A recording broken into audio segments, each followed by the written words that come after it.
Hi all, happy Varalakshmi Viratham day. Now it's lunchtime and I'm going to make a quick sweet prasadam for today.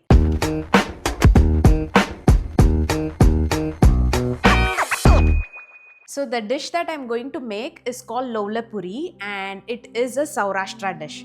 If you guys don't know, I come from Sourashtra background and on Varalakshmi Viratham days, this is the dish that almost every Sourashtra family makes. It is also made on any other auspicious day. It requires basic ingredients, very less ingredients as well, and it's quick to make. Now I'm making this around lunchtime. This year, Varalakshmi Viratham has fallen on a weekday, so I'm just going to take longer lunchtime and make this prasadam and offer to God and pray God and then wrap it up. So today I want to make two variations of it. One is traditional Loule Puri and the other one I'm just going to try and experiment with a bit more nuts and soak it in like condensed milk and top it with like rose petals. Just make like a fancier version of this dish. I'll show you the other one also as I make it, but remember that is not the traditional one. So let's get into it. In terms of ingredients, I have 200 grams of maida, 100 grams of sugar. You can use white sugar. We don't have white sugar now, so I'm just using brown sugar. 1 tablespoon of rava or semolina and about 1 teaspoon of cardamom powder. The first step is to make batter. I'm adding maida to the bowl. I'll also add sugar, rava and cardamom powder. Now we just mix everything, add water and make it into a batter. So the only thing to keep in mind is don't make your batter too runny, because we have added sugar will melt and it will give water. So I'm just going to make like a thick batter. I'll be adding water little by little. If you can see, this is too thick and I'm struggling to mix, so I'll add little bit more water. We are basically looking for dosa batter type consistency at the time of pouring. So we will make this batter, we'll mix this batter rather and rest it for 30 minutes. So mix it into like a thick batter. So by the time sugar melts in half an hour, it is not as thick. It is more like your dosa batter consistency. You can always add water later as well when you are pouring or when you are making the puris. I also don't know where this name came from, Loule Puri, because puri is puri, but Loule means like thin or more like, weak or thin kind of thing. So I've made batter and it's about that consistency now. We'll come back in 30 minutes. As I said before, the sugar is going to melt and it will become a little bit more runny. We wanted idli dosa batter consistency. So we'll leave it at that and we'll come back in 30 minutes. So for the fancier version, I have added some sugar, cinnamon, cashew nuts, walnuts, almonds and macadamia nuts. Basically the nuts that I have at home. I'm going to pulse it so it's still coarse and we'll be adding that to milk. I'm also boiling milk on the side.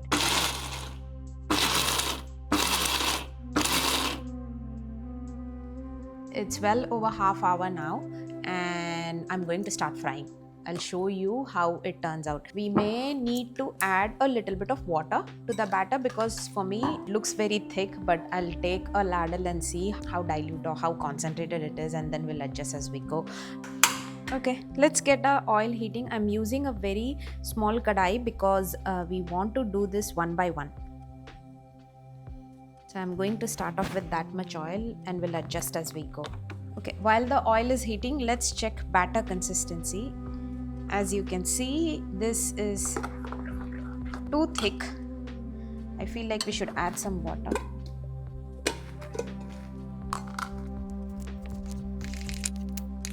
In the last half hour for the second variation, we have also pulsed some nuts and I have added them to milk. So we've boiled milk. I've added some saffron threads and some nuts and some sugar to the milk.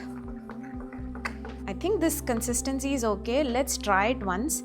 If it doesn't turn out well, we'll adjust again. But I feel this consistency is okay. The oil is hot. I'm going to pour our first ladle. Wish me luck.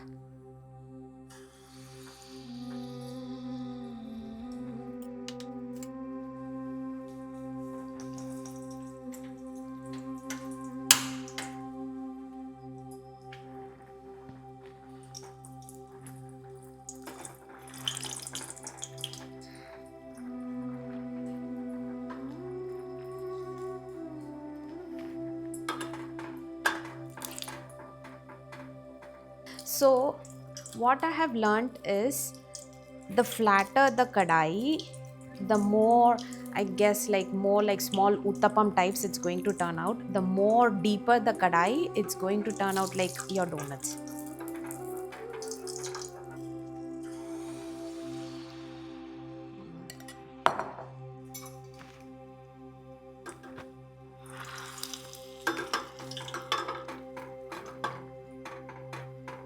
So if you can see, it's puffing up like puris.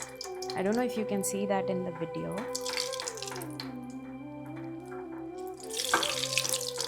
Yeah, it's puffing up like puris. And because we added semolina, rava, there's that dark brown color. I just realized we have added brown sugar in this. So I've been thinking, why is it like a lot browner than how my mom used to make? We've added brown sugar in this. Maybe that's why it's a lot browner.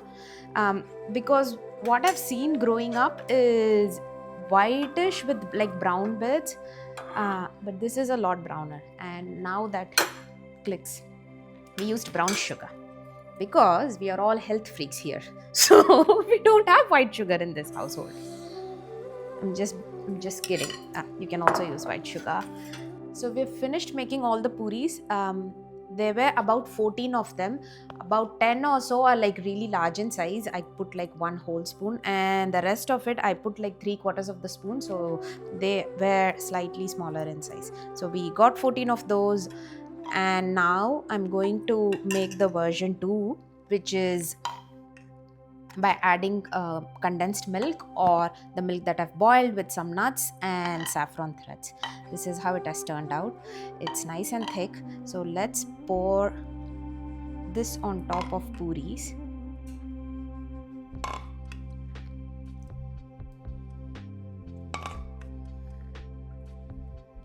And I'll garnish with some rose petals.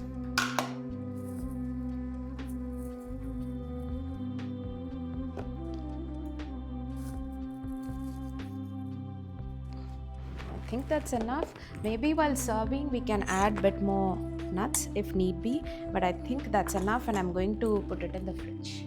I hope you all have a very happy and a prosperous Varalakshmi Viratham. May your life be filled with abundance, health and wealth and everything that you ask for and that you deserve. Please feel free to try this dish during this festive season and let me know how you go. I'll see you in another one. Bye.